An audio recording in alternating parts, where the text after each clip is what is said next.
tahun 1482 sampai 1521. Kerajaan Pajajaran dipimpin oleh Prabu Siliwangi.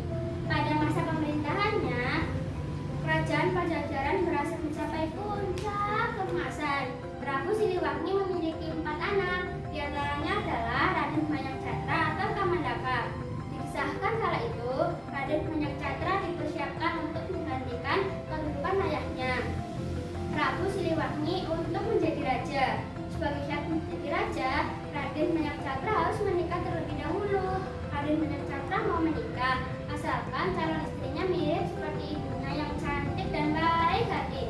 Yanda, saya mau menikah asalkan calon istri sebagai pendamping hidupku mirip dengan ibunda tercinta, baik dari segi kecantikan ataupun wataknya. Apa? Pergi kamu dari kerajaan ini, ucap ayahnya. Mendengar syarat yang diajukan Raden Banyaksatra, Prabu Siliwangi pun merasa tersinggung karena dianggapnya ingin menikahi ibunya, sehingga Raden Banyaksatra diusir dari kerajaan. Akhirnya, Raden Banyaksatra memilih mengembara untuk mencari pendamping hidup. Dia menyamar sebagai rakyat jelata dan berganti nama menjadi Kamandaka. Kamandaka mengembara sampai ke Pasiluhur, sebuah kadipaten yang dipimpin oleh Adipati Kandadaha. Kedatangannya ke Pasiluhur ingin menemui putri cantik anak bungsu sang adipati yang bernama Dewi Ciptarasa. Kamandaka diangkat sebagai anak oleh Reksanata, seorang patih di Pasiluhur. Suatu ketika, Kamandaka ingin sekali melihat wajah Dewi Ciptarasa. Pucuk dicinta, pulang pun tiba. Ketika Adipati Kandadaha mengadakan hiburan tangkap ikan di sungai beramai-ramai untuk rakyat Pasiluhur, Dewi Ciptarasa pun ikut melihat hiburan tersebut, sehingga mereka pun bertemu.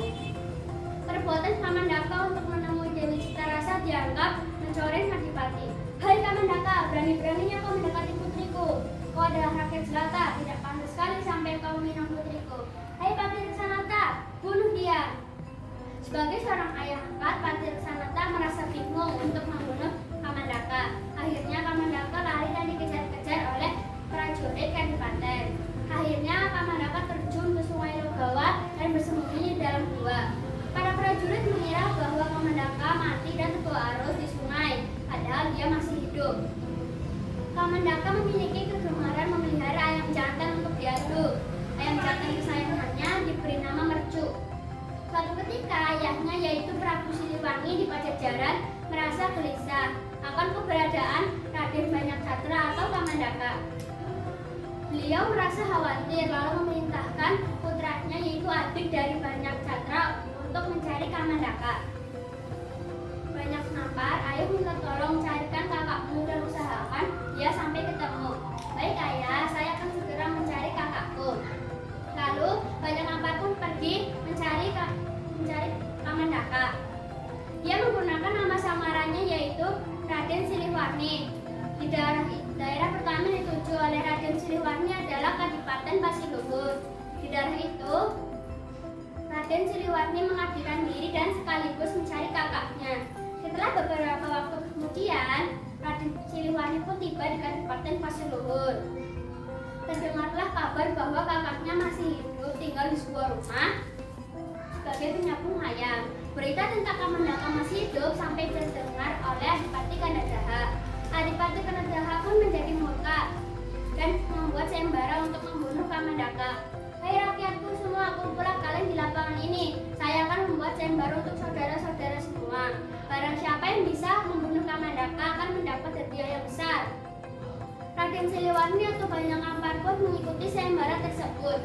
Dia sama sekali tidak tahu bahwa Kamandaka adalah nama samaran yang digunakan Raden Banyaksatra yang merupakan kakak kandungnya sendiri. Siliwangi pergi ke tempat penyambung ayam sambil membawa ayam jago yang sudah dipasang di patem di kakinya, yang merupakan sejenis keris kecil di tajamnya. Lalu Siliwangi melemparkan jagonya ke arah Kamandaka. Ini jagomu, Kamandaka. Pasti akan mengalahkan jagomu, Kamandaka. Aduh, kenapa perutku keluar darah? Kenapa perutku ini? Kejar dia, teriak Siliwangi. Kamandaka pun lari dan dikejar-kejar oleh prajurit Kadipaten di bawah pimpinan Raden Siliwangi. Dan terjadilah perkelahian antar beradik. Masing-masing pasangan duel tidak mengenal bahwa adalah saudara kandung sendiri. Kamandaka lari menuju ke arah timur, menuju Broketo. Di sana, dalam perlariannya, Kamandaka terjatuh dan terluka. Ketika sampai di sebuah sungai, Kamandaka membasuh lukanya. Namun darahnya tetap mengalir deras, seakan-akan seperti keran yang bocor. Tempat Kamandaka membasuh luka diberi nama Desa Pembocoran. Kamandaka terus berlari hingga sampai di Desa Kedung Banteng. Di sana, Kamandaka menaiki sebuah batu besar yang sebesar rumah yang bernama Batu Sino. Lalu Kamandaka menantang Siliwangi untuk duel 1 lawan 1. "Hei Siliwangi, maju sini kau kalau berani!" teriak Kamandaka. "Turun kau, kubunuh kau!" pinta Siliwangi. Lalu Siliwangi mengeluarkan keris yang pamungkas milik pusaka kerajaan Pajajaran. Kamandaka yang melihatnya langsung terkejut, dan Kamandaka meminta Siliwangi untuk meletakkan kerisnya. Dan Kamandaka ingin bicara tentang keris itu. "Bukankah keris itu adalah keris senjata milik ayahku Prabu Siliwangi di Pajajaran?" Akhirnya rahasia mereka pun terbongkar bahwa mereka adalah kakak beradik.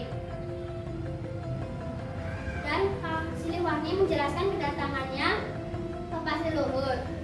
"Kanda, saya disuruh ayah untuk mencari Kanda. Ayah sudah terlalu tua dan Kanda akan menempatkan sebagai raja dan bertahta di kerajaan Pajajaran." Karena rahasia mereka sudah terbongkar bahwa mereka adalah kakak beradik, mereka membuat skenario untuk mengelabui Adipati Kandadaha.